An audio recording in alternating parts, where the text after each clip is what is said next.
ನಮಸ್ಕಾರ, ಮುಖವಾಡ ಮೀಡಿಯಾಗೆ ಸ್ವಾಗತ. ನಾನು ವಿ.ಕೆ. ನಾಯ್ಡು. ನನ್ನ ಈ ವಿಡಿಯೋನ ಲೈಕ್ ಅಂತೂ ಮಾಡಬೇಡಿ, ಬೇಕಂದರೆ ಶೇರ್ ಮಾಡಿ.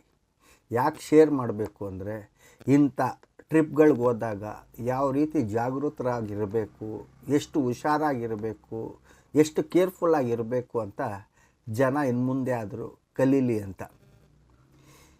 ನಮ್ಮ ದೇವರು ಯಾಕೆ ಇಷ್ಟು ಕ್ರೂರಿ ಆಗಿದ್ದಾರೆ ಅಂತ ನನಗೊಂದೊಂದು ಸತಿ ಅರ್ಥ ಆಗಲ್ಲ. ಜನರ ಭಾವನೆಗಳ ಜೊತೆ ಆಟಾಡ್ತಾರೆ, ಜನರ ಜೀವಗಳ ಜೊತೆ ಆಟಾಡ್ತಾರೆ. ನಮ್ಮ ಕಣ್ಣು ಮುಂದೆ 9 ಜನರ ಪ್ರಾಣ ಹೋಗೋದು ಅಂದರೆ ಅದೆಂಥ ಸಂಕಟದ ವಿಷಯ, ನೀವೇ ಹೇಳಿ. ಈ ಒಂದು ಘಟನೆ ನಡೆದಿರೋದು ಪೂನಾದ ಬೂಶಿ ಡ್ಯಾಮ್ ಹತ್ರ ಇರೋ ಒಂದು ವಾಟರ್ ಫಾಲ್ನಲ್ಲಿ. ಭಾನುವಾರ ಮಧ್ಯಾಹ್ನ ಪೂನೆಯ ನಿವಾಸಿಗಳು ಒಂದು 18 ಜನರ ತಂಡ ಈ ಜಲಪಾತಕ್ಕೆ ವಿಹಾರಕ್ಕಂತ ಹೋಗಿದ್ರು. ಏಕಾಏಕಿ ಅಲ್ಲಿ ನೀರಿನ ಹರಿವು ಜಾಸ್ತಿ ಆದ ಕಾರಣ ಈ ಒಂದು ಸಂಭವ ಸಂಭವಿಸಿದೆ. ಈ ಒಂದು ಘಟನೆಯಲ್ಲಿ ಯಾರೊಬ್ಬರು ಬದುಕಿಲ್ಲ ಅಂತ ಅಲ್ಲಿಯ ಪೊಲೀಸರ ಮಾಹಿತಿ.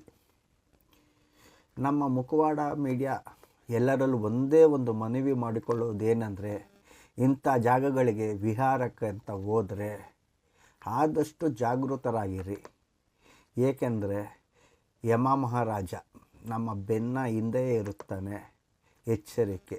ಸಾವು ಯಾವ ರೀತಿಯಲ್ಲೂ ಬೇಕಾದ್ರೂ ನಮ್ಮ ಕಣ್ಣ ಮುಂದೆ ಬರ್ಬೋದು, ಸಂಭವಿಸಬಹುದು. ಎಚ್ಚರಿಕೆ, ಎಚ್ಚರಿಕೆ, ಎಚ್ಚರಿಕೆ.